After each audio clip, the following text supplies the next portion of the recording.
Wizards, welcome back to Across the Horizon, a collaborative effort between Renaissance Astrology and Hacking Fate.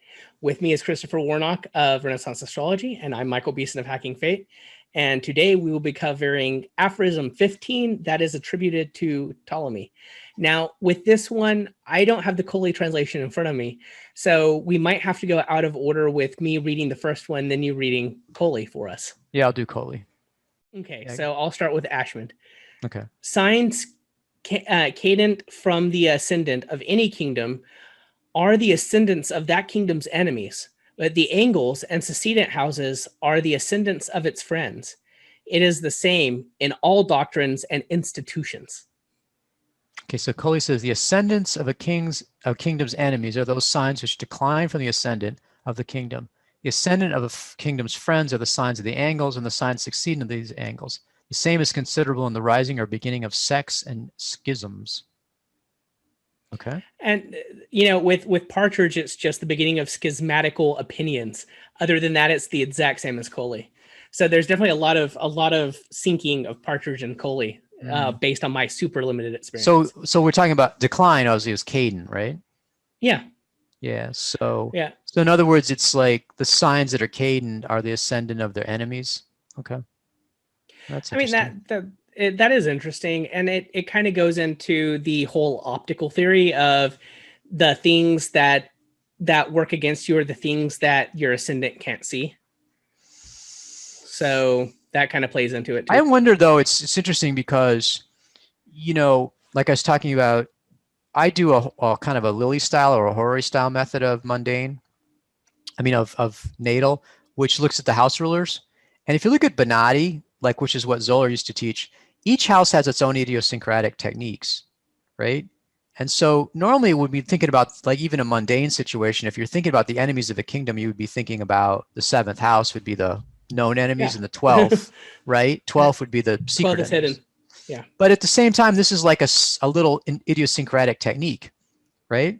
So this is like if you're doing mundane and you're looking for the enemies of a particular kingdom or country, then this is a specialized technique that is useful for that. And it makes sense too, because there's a logic to the angular ones are the good ones, right? And the succeedent and the cadent is bad, right?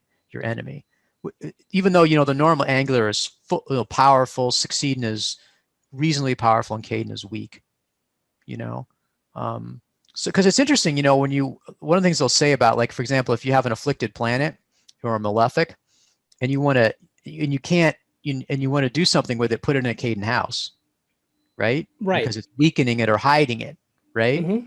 So it's interesting here. It's this is a little interesting because saying that maybe it is that they're secret enemies. Maybe the cadent is secret enemies, but I don't think it's interesting how it's sort of angular good, cadent bad, right? But you're using it for different purposes. So it's it's interesting. I'm not a big expert on mundane, so I couldn't verify whether this is true or not. I think it's interesting with the schisms too.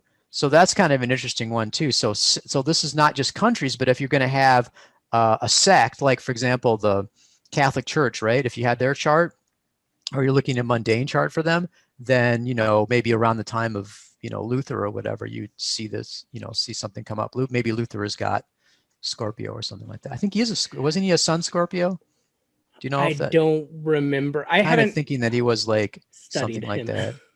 Yeah. So it was there was a whole bunch of stuff with mundane about around. There's actually around the time of Luther, there was a schism that was forecast based on I think it was on the Great Conjunctions or something like that. I'd have to go back and look at that.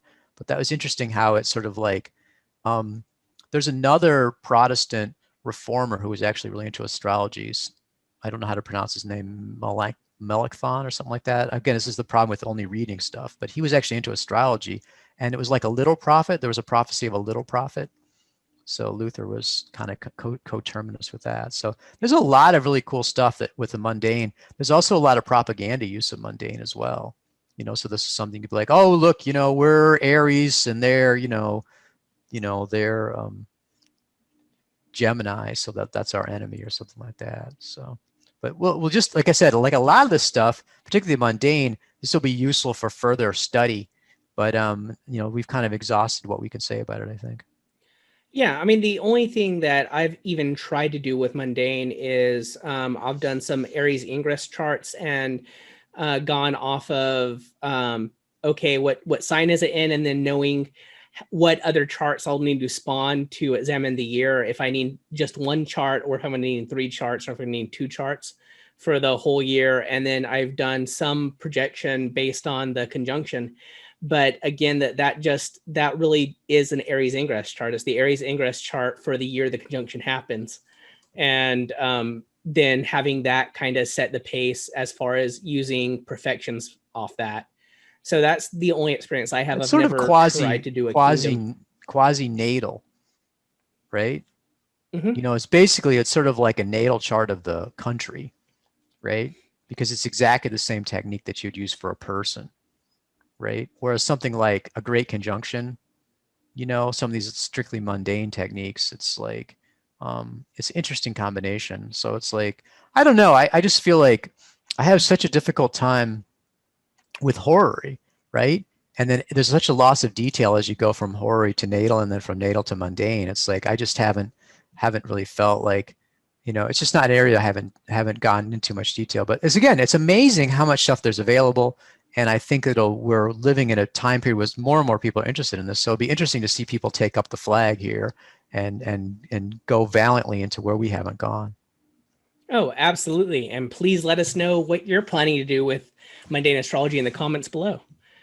And we will see all of y'all next week.